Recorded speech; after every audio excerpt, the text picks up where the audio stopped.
ರಾಜ್ಯದಲ್ಲಿ ಲೋಕಸಭೆ ಚುನಾವಣೆ ರಿಸಲ್ಟ್ ಬೆನ್ನಲ್ಲೇ ಶಾಸಕ ಪ್ರದೀಪ್ ಈಶ್ವರ್ ಮನೆ ಮೇಲೆ ಕಲ್ಲು ತೂರಾಟ ನಡೆದಿದೆ. ಚಿಕ್ಕಬಳ್ಳಾಪುರದ ಕಂದವಾರ ಬಡಾವಣೆಯಲ್ಲಿರುವಂತಹ ಮನೆ, ಶಾಸಕರ ಗೃಹ ಕಚೇರಿ ತಡರಾತ್ರಿ ಕಿಡಿಗೇಡಿಗಳು ಕಲ್ಲು ತೂರಾಟವನ್ನ ಮಾಡಿದ್ದಾರೆ. ಮನೆಯ ಗ್ಲಾಸ್ ಅನ್ನ ಪುಡಿ ಮಾಡಿದ್ದಾರೆ. ಸ್ಥಳಕ್ಕೆ ಪೊಲೀಸರು ವಿಸಿಟ್ ಮಾಡಿದ್ದಾರೆ. ಚಿಕ್ಕಬಳ್ಳಾಪುರ ನಗರ ಪೊಲೀಸರು ಭೇಟಿ ನೀಡಿ ಪರಿಶೀಲನೆ ನಡೆಸಿದ್ದಾರೆ. ಚುನಾವಣಾ ಫಲಿತಾಂಶ ಬಂದ ಬಳಿಕ ಈ ದಾಳಿ ನಡೆದಿದೆ ಎನ್ನಲಾಗ್ತಿದೆ. ಯಾಕಂತಂದ್ರೆ ಇದಕ್ಕೊಂದು ಹಿನ್ನೆಲೆ ಕೂಡ ಇದೆ. ಇದೇ ಪ್ರದೀಪ್ ಈಶ್ವರ್ ಶಾಸಕರಾಗಿದ್ದ ಸಂದರ್ಭದಲ್ಲಿ ಈ ಹಿಂದೆ ಚುನಾವಣೆಗೂ ಮುನ್ನ ಸುಧಾಕರ್ ಅವ್ರನ್ನ ಎದುರಾಳಿಯಾಗಿ ಮಣಿಸಿದ್ರು. ಯಾಕಂತಂದ್ರೆ ಸಚಿವ ಸ್ಥಾನದಲ್ಲಿದ್ದಂತಹ ಸುಧಾಕರ್ ಚುನಾವಣೆಗೆ ಹೋದಾಗ ಶಾಸಕರಾಗಿ ನಿಂತಾಗ ಅವರನ್ನ ಮಣಿಸಿ ಶಾಸಕರಾಗಿ ಗೆದ್ದು ಬೀಗಿದ್ರು ಇದೇ ಚಿಕ್ಕಬಳ್ಳಾಪುರದಿಂದ ಪ್ರದೀಪ್ ಈಶ್ವರ್. ಇನ್ನು ಮೊನ್ನೆ ಲೋಕಸಭೆ ಚುನಾವಣೆಯಲ್ಲಿ ಸುಧಾಕರ್ ಕಂಟೆಸ್ಟ್ ಮಾಡಿದಾಗ ಸುಧಾಕರ್ ಯಾವುದೇ ಕಾರಣಕ್ಕೂ ಗೆಲ್ಲೋದಿಲ್ಲ, ಇನ್ ಕೇಸ್ ಗೆದ್ರೆ ನಾನು ಶಾಸಕ ಸ್ಥಾನಕ್ಕೆ ರಾಜೀನಾಮೆ ಕೊಡ್ತೀನಿ ಅಂತ ಬಹಿರಂಗವಾಗಿ ಮಾಧ್ಯಮದ ಮುಂದೆ ಕೂಡ ಹೇಳಿಕೆಯನ್ನ ಕೊಟ್ಟಿದ್ರು ಪ್ರದೀಪ್ ಈಶ್ವರ್. ಇದಾದ ಮೇಲೆ ನಿನ್ನೆಯ ಒಂದು ರಿಸಲ್ಟ್ ನೋಡಿದಾಗ ಸುಧಾಕರ್ ಅವರು ಗೆದ್ದಿದ್ದಾರೆ. ಚಿಕ್ಕಬಳ್ಳಾಪುರ ಕ್ಷೇತ್ರದಿಂದ ಸಂಸದರಾಗಿ ಆಯ್ಕೆಯಾಗಿದ್ದಾರೆ. ಬಹುಶಃ ಈ ಕಾರಣಕ್ಕೇನಾದರೂ ಕಿಡಿಗೇಡಿಗಳು ಕಲ್ಲು ತೂರಾಟ ಮಾಡಿದ್ರ, ಸುಧಾಕರ್ ಬೆಂಬಲಿಗರು ಈ ಕೃತ್ಯವನ್ನ ನಡೆಸಿದ್ರ ಅನ್ನೋ ಪ್ರಶ್ನೆ ಕೂಡ ಇದೀಗ ಎದುರಾಗ್ತಾ ಇದೆ. ಬಟ್ ಏನೇ ಆಗಿದ್ರೂ ತನಿಖೆ ನಂತರ ಗೊತ್ತಾಗಬೇಕಾಗತ್ತೆ. ಲೋಕಸಭೆ ಚುನಾವಣೆ ರಿಸಲ್ಟ್ ಬೆನ್ನಲ್ಲೇ ಶಾಸಕ ಪ್ರದೀಪ್ ಈಶ್ವರ್ ಮನೆ ಮೇಲೆ ಕಲ್ಲು ತೂರಾಟ ನಡೆಸಿದ್ದಾರೆ. ಚಿಕ್ಕಬಳ್ಳಾಪುರದ ಕಂದವಾರ ಬಡಾವಣೆಯಲ್ಲಿರುವಂತಹ ಪ್ರದೀಪ್ ಈಶ್ವರ್ ಮನೆ, ಶಾಸಕರ ಒಂದು ಮನೆಯಲ್ಲಿರೋ ಕಚೇರಿ ಆಗಿರಬಹುದು. ತಡರಾತ್ರಿ ಕಿಡಿಗೇಡಿಗಳು ಕಲ್ಲು ತೂರಾಟವನ್ನ ಮಾಡಿದ್ದಾರೆ.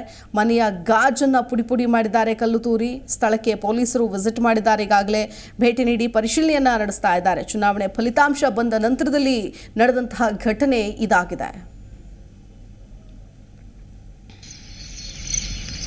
ಶಾಸಕ ಪ್ರದೀಪ್ ಈಶ್ವರ್ ನೋಡಿ, ಒಂದು ಕಾಂಗ್ರೆಸ್ನಲ್ಲಿ ಕಂಟೆಸ್ಟ್ ಮಾಡಿ ಮೊಟ್ಟ ಮೊದಲ ಬಾರಿಗೆ ಕಂಟೆಸ್ಟ್ ಮಾಡಿ ಗೆದ್ದು ಬಂದಂತಹ ಒಬ್ಬ ಶಾಸಕ.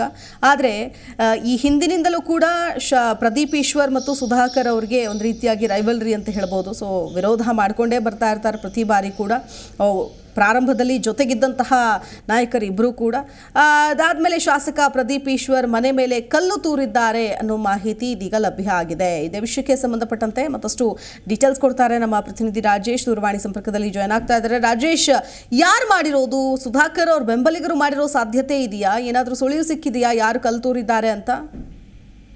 ಹೌದು ಶಿಲ್ಪ, ಏನು ಲಾಸ್ಟ್ ಟೈಮ್ ಒಂದು ಪ್ರೆಸ್ ಮೀಟ್ ಮಾಡಿದ್ರು, ಏನು ಪ್ರದೀಪ್ ಈಶ್ವರ್ ಏನು ಸುಧಾಕರ್ ಒಂದು ಮತ ಹೆಚ್ಚಾಗಿ ಪಡೆದ್ರು ನಾನು ರಾಜೀನಾಮೆ ಕೊಡ್ತೇನೆ ಅಂತ ಒಂದು ಹೇಳಿಕೆ ಕೊಟ್ಟಿದ್ರು. ಅದರಂತೆ ಏನು ನಿನ್ನೆ ಸುಧಾಕರ್ ಗೆಲ್ಲುತ್ತ ತಕ್ಷಣ ಎಲ್ಲ ಅವರು ಸುಧಾಕರ್ ಬೆಂಬಲಿಗರು ಎಲ್ಲ ಸೇರ್ಕೊಂಡು ಅವರದ್ದು ರಾಜೀನಾಮೆಗೆ ಒತ್ತಾಯ ಮಾಡಿದ್ರು. ಆದ್ರೆ ಪ್ರದೀಪ್ ಈಶ್ವರ್ ಏನ್ ಮಾಡಿದಾರೆ ಅಂದ್ರೆ ಫೋನ್ ಸ್ವಿಚ್ ಆಫ್ ಮಾಡಿದ್ದಾರೆ. ಸ್ವಿಚ್ ಆಫ್ ಮಾಡ್ತಾನೆ ಬಳಿಕನೆ ರಾತ್ರಿ ಯಾರು ಕಿಡಿಗೇಡಿಗಳು ಚಿಕ್ಕಬಳ್ಳಾಪುರದ ನಗರದ ಕಂದವಾರ ಬಡಾವಣೆಯಲ್ಲಿರುವ ಒಂದು ಪ್ರದೀಪ್ ಈಶ್ವರ್ ಮನೆ ಮೇಲೆ ಕಲ್ಲುಗಳು ಬೇರೆ ಹಾಕಿದ್ದಾರೆ. ಕಲ್ಲು ಹಾಕಿದಾಗ ಏನು ಒಂದು ಕಿಟಕಿ ಗ್ಲಾಸ್ ಪುಡಿ ಆಗಿದೆ. ಮತ್ತೆ ಏನು ಈ ಪ್ರದೀಪ್ ಈಶ್ವರ್ ಬಂದು ಇವಾಗ ರಾಜೀನಾಮೆ ಕೊಡ್ಬೇಕು ಅಂತ ಹೇಳ್ಬಿಟ್ಟು ಮಧ್ಯರಾತ್ರಿಯಲ್ಲಿ ಯಾರು ಕಲ್ಲು ತೂರಾಟ ಮಾಡಿದ್ದಾರೆ ಶಿಲ್ಪ. ಮತ್ತೆ ನಾವು ನೋಡ್ತಾ ಇದೀವಿ, ಏನು ಈ ಪ್ರದೀಪ್ ಈಶ್ವರ್ ಒಂದು ಹೇಳಿಕೆ ಕೊಟ್ಟಿದ್ದಾರೆ, ನಾನು ಏನು ಸುಧಾಕರ್ ಒಂದು ಮತ ಹೆಚ್ಚಾಗಿ ಪಡೆದ್ರು ನಾನು ರಾಜೀನಾಮೆ ಕೊಡ್ತೀನಿ ಅಂತ ಒಂದು ಹೇಳಿಕೆ ಬೇರೆ ಕೊಟ್ಟಿದ್ರು. ಪದೇ ಅದೇ ಹೇಳಿಕೆ ಕೊಡ್ತಾ ಇದ್ರೆ ಈಗ ಏನು ಸುಧಾಕರ್ ಬೆಂಬಲಿಗರು ಅದನ್ನೇ ನೋಡ್ಕೊಂಡಿತ್ತು.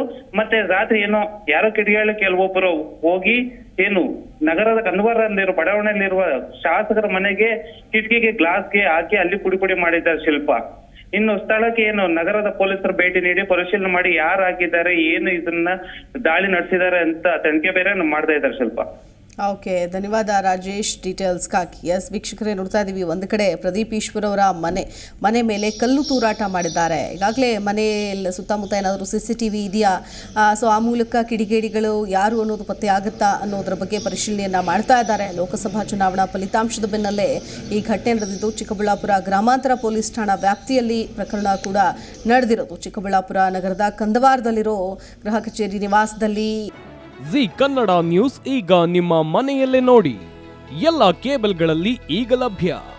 ಸನ್ Direct 292, Jio TV 1334, U digital 162, city cable 51, GTPL 17, Abhishek cables 821, rock line telecommunication 51, Shri Basaveshwara number 60, Vinayaka digital number 53, in digital number 896ರಲ್ಲಿ. ನಿಮ್ಮಿಸ್ತದ ಜಿ ಕನ್ನಡ ನ್ಯೂಸ್ ನೋಡಿ ಆನಂದಿಸಿ.